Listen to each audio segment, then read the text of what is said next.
Parang yung sinasabi sa Bible na 7 seal, yung ikapitong seal may 7 trumpet, yung ikapitong trumpet may 7 vials. So yung last laging maraming content. Okay.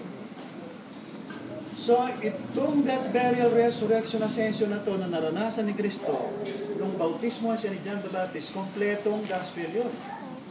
Nawala yung old niyang humanity at nagkaroon ng bago. Tapos, death, burial yun. Yung death, burial na yun, kailangan may kasunod. Resurrection. Ano yung resurrection niya?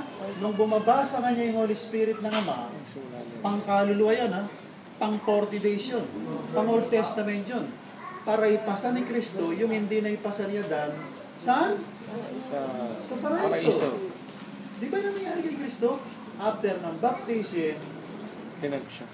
Pag-ihaw siya, di ba, pag-ihaw niya sa tubig, bumaba yung Holy Spirit in the form of a dove sa anyo ng kalapati at nagsimula ng gabayan ng Diyos Ama sa pamamagitan ng Holy Spirit ng Ama si Kristo para ipasa niya yung hindi na ipasa ni Adan sa paraiso.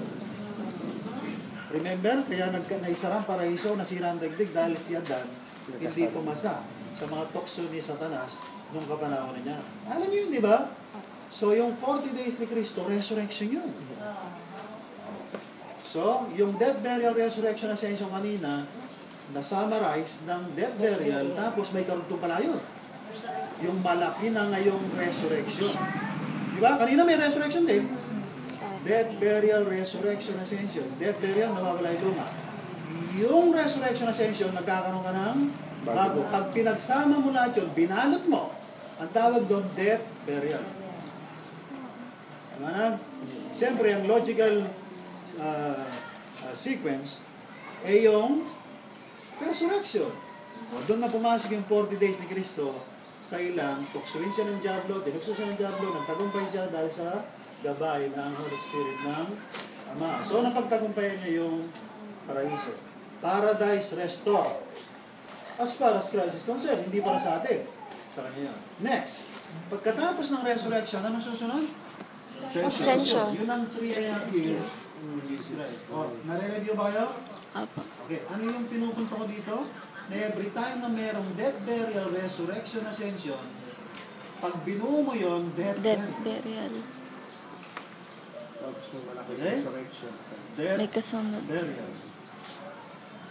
Yung death, burial, pagka kinumpress mo ba yan, death lang yan. Death lang yan. O, isa na namang katotohanan yun. Isa na namang katotohanan yun. Yung palang death, burial, resurrection, ascension, pag pinaliit mo yan, piniga mo. Death, burial. Pag piniga mo ba, death na lang. Yung palang death na yun, pag nilagay mo sa microscopic eye ng isang tulad nyo, tulad ko, meron pa yung data yun. 6,000. Parang genes, parang cell, parang tissue, parang organ, parang body system, parang family, parang community. Ganun, palaki ng palaki, tapos paliit ng paliit. Gets niya? Alright. So, ang Panginoong Jesus, pagkatapos niya mabautismuhan, burial, yung 40 days, resurrection, yung ascension, yung 3.5 years, Ascension. ano nangyari? Sa Gethsemane, pwede na siya marapture. Ayaw niya mamatay. Iusap siya sa Ama, pwede ba huwag na akong mamatay? Ops, hindi pwede. Sabi ng Ama, kailangan mamatay ka. Sinunod niya, not my will, but thine will be done. Will be done. So, ano nangyari? Nag-suffer siya. Di ba? He suffered and died. No? So, nung nag-suffer sa mga, alam niyo na yun, Passion of Christ. Tapos namatay siya. Yun, namatay siya. Yun ang kabuuan na sinasabi ko sa inyo kanina, by the way, na death. 6,000 years na equivalent ng death ni Kristo. Kita mo yun? Death lang ni Kristo yun. And yet, 6,000 years na tagtad ng death, burial, Resurrection, ascension. Para ito nga rin, no? Parang genetic code. Di ba? Mula sa napakalitas, palaki ng palaki. Okay, now. So, si Jesus Christ, pagkatapos ng death, ano nangyari? Inilibing siya. burial. Nilibing.